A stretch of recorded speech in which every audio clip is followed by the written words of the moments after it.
3 enseñanzas que, mal comprendidas, pueden arruinar tu vida. Trampa número 1. El libro El poder de la hora de Eckhart Tolle.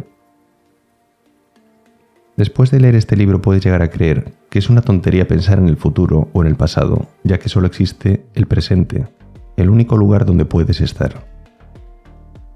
Además, todo pensamiento es ego, y puede que también quieras librarte erróneamente de tu ego cuando es algo que va a acompañarte el resto de tu vida, desde que te pusieron nombre al nacer.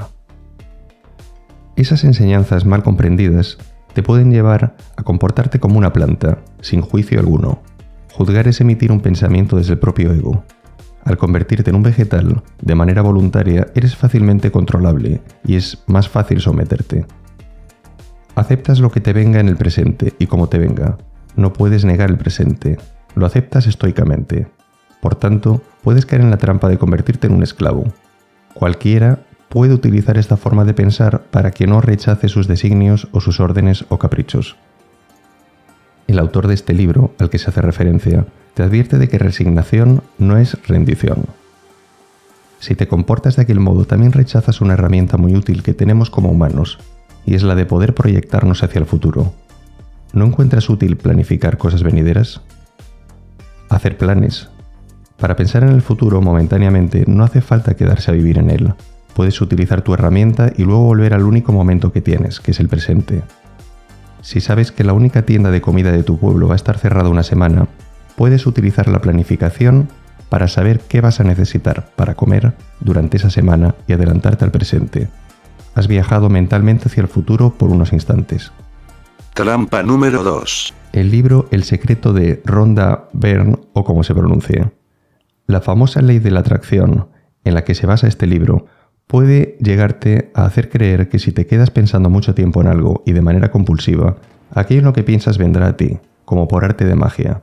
Puedes llegar a creer que conseguirás aquello en lo que piensas solamente por pensarlo. De este modo, por ejemplo, si quieres un coche y piensas mucho en él, al final alguien llegará a tu casa y te lo aparcará en tu calle, haciéndote entrega de las llaves para que te lo quedes. Si todos creyésemos esto de esta manera, nos convertiríamos en gente totalmente pasiva, que basaría todo su futuro en la esperanza de que las cosas vayan a suceder solo por imaginarlas. No harías nada por cambiar nada. Solo sería necesario tu poder mental. La ley de la atracción mal explicada no te dice que eres tú quien debe plantar la semilla para que algo suceda. Eres tú quien debe sembrar algo para luego recoger.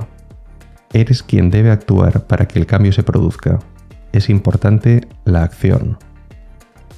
Piensa por curiosidad si alguien podría estar interesado o interesada en que las personas seamos totalmente pasivas y que no emprendamos acciones cuando nos encontremos con circunstancias que no sean de nuestro agrado o cuando te quieran imponer cosas que no desees aceptar, como por ejemplo una nueva normativa que percibas como injusta, un nuevo impuesto, una nueva tasa por contaminación ambiental, etc. Trampa número 3. Tener que ser productivo. Últimamente está de moda en YouTube, por ejemplo, mostrarte estrategias para ser más productivo o productiva. Te animan a que te conviertas en alguien productivo, dando por supuesto que tienes que ser una persona productiva. Si hay alguien que ya piensa por mí y ya sabe lo que me conviene, ¿para qué quiero mi cerebro? Decir que una persona debe ser productiva es una buena manera de valorar a la gente, principalmente por la cantidad de cosas que produzca. Es una manera de valorar a un ser humano cuantitativamente en lugar de hacerlo por su calidad, es decir, de manera cualitativa. La mejor manera de llevarte a la tumba de manera precipitada es hacerte creer que no vales nada si no produces. Y eso es lo que interesa a los esclavistas y a los dueños de empresas que quieren ver aumentada su producción pensando que los humanos son solo máquinas sin alma a su servicio. Contra esta obligación moral impuesta por algunos existe una propuesta alternativa, que es el placer de no hacer nada. Dolce far niente en italiano. Esta forma de pensar deja un espacio para que exista la relajación y la introspección.